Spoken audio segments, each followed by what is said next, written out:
LSU at Mississippi State. We said it. What did we say? We said Mississippi State, if they decide to push the ball down the field, right, they can actually challenge this LSU secondary. But if they do that dink and dunk bull crap and get these linebackers involved in the pass game, it is going to be a lot of trouble for Mississippi State. And it was. It was. And Malik Neighbors, holy cow, did he have just a monster game. Not even just monster game, monster first half. Yeah, 180 yards and 3 touchdowns in the first half. Jeez. This LSU team is pretty pissed right now. I think they're pissed off after that week 1 game. I think we're going to see him make moves from here on out. Jaden Daniels was pretty good. I still don't like, he runs the ball still so much, and he loves just taking shots. He runs straight up, straight vertically. He is fully erect. I'm sorry. He runs insanely vertically. It's ridiculous. And but gosh, man, Mississippi State, who I still think is a good team, and I still think they'll push some people in the SEC around. Just Harold Perkins was a dog again. They finally used him a lot in pass rush.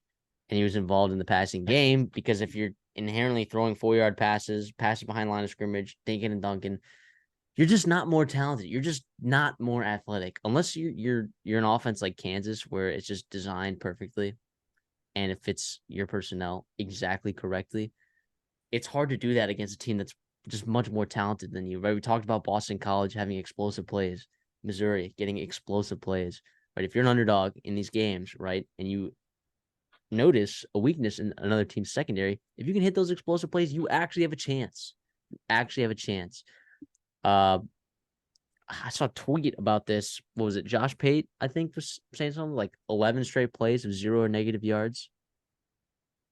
Yikes. Or 8, whatever the number is. Too much, man. Too much. LSU played phenomenal. So I'm not going to take this away from LSU. It wasn't just Mississippi State. It wasn't just a poor coaching job by Mississippi State. This was a good game by LSU. So I'm still high on both of these teams. I am just a little bit concerned. I'm not going to hit the panic button on this offense yet for Mississippi State, because they have been able to run the ball effectively against some teams. But I'm certainly on the concern side for Will Rogers, because he has an actual chance to break a lot of records, and because he has done a really good job for Mississippi State up until this point. I feels like he's trapped a little bit. What do you think? Free Will Rogers, man. Free my boy. The thing is, and I'm going to reiterate a little bit of what you said, but more so to emphasize, because in a game like this, where LSU is a 10-point favorite on the road at Mississippi State, they are the more talented team, obviously. And if they wanted, they could determine how this game went, and they did. And that's so key for LSU fans looking forward to the rest of your schedule, because everything is still in front of you. Obviously, you got blown out by Florida State in the second half. Who cares? Whatever. You can still move on. You can still run the table in the SEC, win the SEC championship game, and go to the playoffs. And everyone will forget about that Florida State game. And some of the keys, I'm looking back into my notes for the preview episode we did. Matt House, defense coordinator, can they figure it out? They did. They figured out how to use Harold Perkins as a breakout game, as a candidate, to actually get pressure on the quarterback and affect things at the line of scrimmage instead of 7 yards deep in the pass game. I said you needed to start flat, you needed to start fast, and you couldn't come out flat on the road at Mississippi State. They did that, check.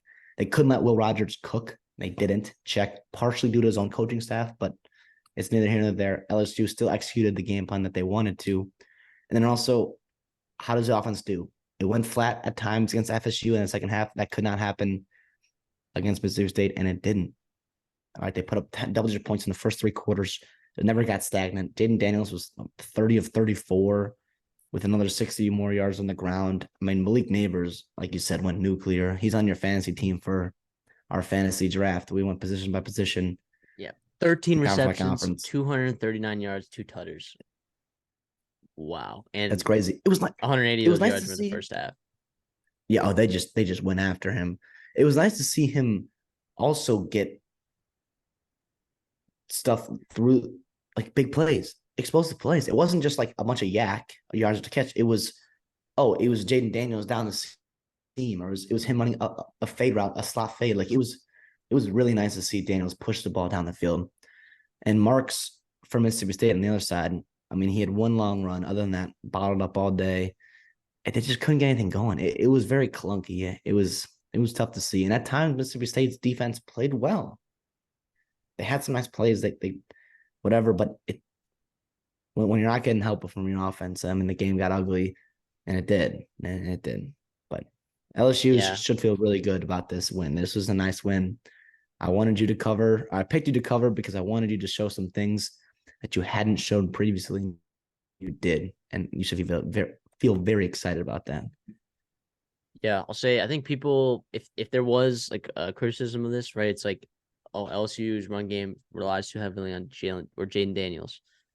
I think that's still kind of true, especially in this game. But also, Mississippi State has a really good defensive line, right? And the running Yep. backs, they 4 yards of carry.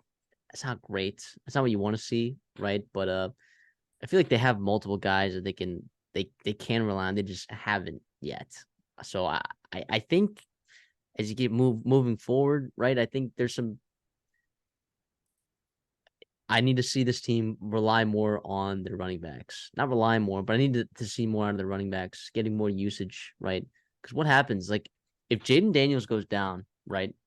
Granted, Nussmeier is awesome. We love Love. us some Nussmeier. We think he's awesome. He's a great quarterback. Got a cannon, absolute hose of an arm. But are they going to be able to run the ball if Jaden Daniels is not in the game? That's a question that has yet to be answered. Um, so I'm very optimistic for this LSU team, but definitely if there was a criticism, it would be that for sure. And yes, Yeah. again, to reiterate, Mississippi State, throw the ball downfield. You have an okay quarterback, pretty decent weapons, a good offensive line, a running back. I mean, where's the play action deep shots? Where are they at? Where are they at? I don't know. I don't know. I'll say this too. Lastly, about the running game, you bring that up. I think it's a very valid point. And it's not that we don't like when Jane Daniels runs the ball. Obviously, it helps the running game because of the numbers in the box, right? They talk about plus box, whatever, because he's an extra runner in the box. So yes, you have to get five offensive linemen and a running back, but also a quarterback that can take a defensive lineman or linebacker on his fake, or just have to account for him, which is hard to do. Like you said, though, you would like to see him not have to carry the ball 15 times in a game like this. And I get it, that's part of your game plan, your offense, but he 49 plays were put into his hands, and we're like, you got to make a play, and he did today. Obviously, he was fantastic, but I do like to see get him more help because he's got the receivers to do it. Obviously, Neighbors, BTJ, Hilton finally got some reps too today, but yeah, those running backs, Logan Diggs, Josh Williams, Noah Kane, you got to step it up. Got to step it up. John Emery hopefully getting back to himself, the 5-star billing. But yeah. The crazy thing is, though, going back to Mississippi State's rushing attack, if you were to tell me before the game that, oh, if Mark's averaged 9 yards a carry, I would have told you what. So Yeah. Mississippi State blew out LSU. Well, I mean, if your box score sniping, you're like 8 for 75. What? Why did they stop going to him? Okay, like 69% nice of his runs or of his rushing yards came on one singular run. So they were not moving the ball at all. Running the ball, passing the ball, they couldn't move the ball in general.